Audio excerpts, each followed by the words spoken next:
जो सॉलिडरिटी है स्कूल के साथ और शिक्षा का जो मुद्दा है उसके साथ हॉस्पिटल जिस तरीके से जुड़ा हुआ है, बड़ा अच्छा सेल सुनाया अम्बरीश जी ने। और बिल्कुल ही एक उचित टिप्पणी उन्होंने की कि चुनाव का वक्त है कि बिल्कुल ये वक्त की नज़ाकत पहचानने का वक्त है और हम सबको जगने की ज़रूरत है। जैसे सोने जगने के आते हैं पहले से, उसी तरह से ये समय है जब हमें बिल्कुल ही जागरूक रहना है और बिना मांगे आप जानते हैं कि कुछ भी नहीं मिलता। तो ये वक्त है मांगने का, अपनी सरकार से मांगने का, अपने जनप्रतिनिधियों से मांगने का और उनसे ही अपनी डिमांड रखने का कि शिक्षा की बेहतरी के लिए किस तरह से सरकारी स्कूलों को मजबूत किया जाए और एक समान शिक्षा और गुणवत्तापूर्ण शिक्षा हमारे बच्चों को मिल सके। इस पे जो एकजुटता दिखाने की बात है उसमें तो उत्तर प्रदेश की पूरी सिविल सोसाइटी जुड़ी हुई है, लेकिन इसमें बहुत सारे एक्शंस लेने की जरूरत है और हमें सजग होकर के अपने संगठन को भी मजबूत बनाते हुए अपनी आवाज़ को बुलंदी तक लेके जाना है ताकि हमारी आवाज़ सरकार तक पहुंच सके। और जो शिक्षा जगत में तमाम समस्याएं अभी ज्ञात हैं जिस पर अम्बरीश जी ने पूरी तरह से प्रकाश डाला है, मैं उसकी पुनरावृत्ति में नहीं जाता हूँ, लेकिन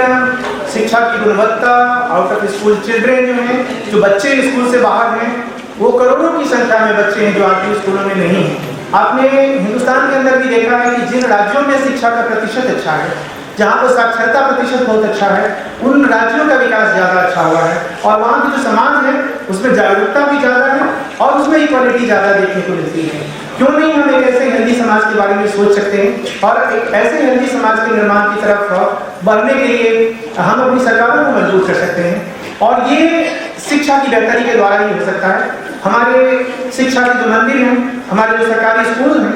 इनकी मजबूती के ऊपर ही डिपेंड करता है कि आने वाली पीढ़ियां कैसी होंगी और फिर वो वाद की बात करेंगी या शांति की बात करेंगी और विकास की बात करेंगी। इसलिए सरकारी स्कूलों का मजबूत होना बहुत जरूरी है जिससे कि जिन बच्चों को शिक्षा प्राप्त नहीं हो पा रहा है, वो अवसर उन्हें नहीं मिल रहा है, उन तक ये अवसर लेकर के हम लोग जा सकें। तो जो स्कूल मैनेजमेंट कमेटीज हैं उनकी एक बहुत ही महत्वपूर्ण भूमिका है इसमें कि किस तरह से अपनी आवाज़ को बुलंद करते हुए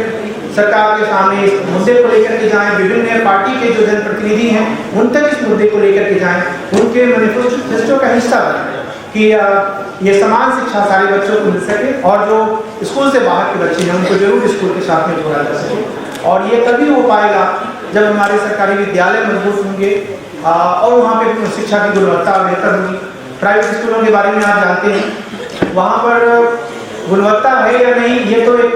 डिस्कशन का मुद्दा है, लेकिन इतना तो तय है कि वहाँ पर जो जिस तरह का खर्च है, जिस तरह की फी चार्ज करते हैं प्राइवेट स्कूल्स, ये सबके बस की बात नहीं है। और हमारे देश में जहाँ पर बीपीएल परसेंटेज के ऊपर में भी बहुत सारे डिस्कशंस हैं, लेकिन फिर भी बड़ा ऑलमोस्ट 1/3 से ज़्यादा जो पॉपुलेशन है वो पॉवर्टी लाइन के नीचे है। तो ऐसी दशा में एकमात्र सरकारी स्कूल ही हैं जो शिक्षा की गुणवत्ता को बढ़ाने में और इसकी व्यापकता देने में महत्वपूर्ण साबित होने वाले हैं। तो उनको बचाए रखना और उनको मजबूत करना, उसमें एसएमसी की बहुत महत्वपूर्ण भूमिका है। ये भूमिका उत्तर प्रदेश में और दूसरे राज्यों के अंदर में भी एसएमसी बखूबी निभा रहे हैं। हर राज्य में वो अपने एक फोरम बना रहे हैं और आज तो नेशनल कंसल्टेशन है एसएमसी का। मुझे बहुत खुशी हो रही है कि इस प्रोग्राम में मैं यहाँ पे शामिल हूँ जहाँ पर सब जगह जो एसएमसी एक साथ इकट्ठे होकर के अपने फोरम को भी मजबूत कर रहे हैं और अपनी आवाज़ को राज्य सरकार से लेकर के केंद्र सरकार तक पहुँचाने का काम कर रहे हैं। हमें पूरी उम्मीद है कि अगर हम इस तरह से एकजुट होकर के अपनी मांगों को सरकार के सामने रखेंगे, अपने जनप्रतिनिधियों को मजबूत करेंगे कि वे इसे एक राजनीतिक मुद्दा बनाएं और इस मुद्दे को आगे लेकर के जाएं, तो जरूर हम सफल होंगे। जो शिक्षा का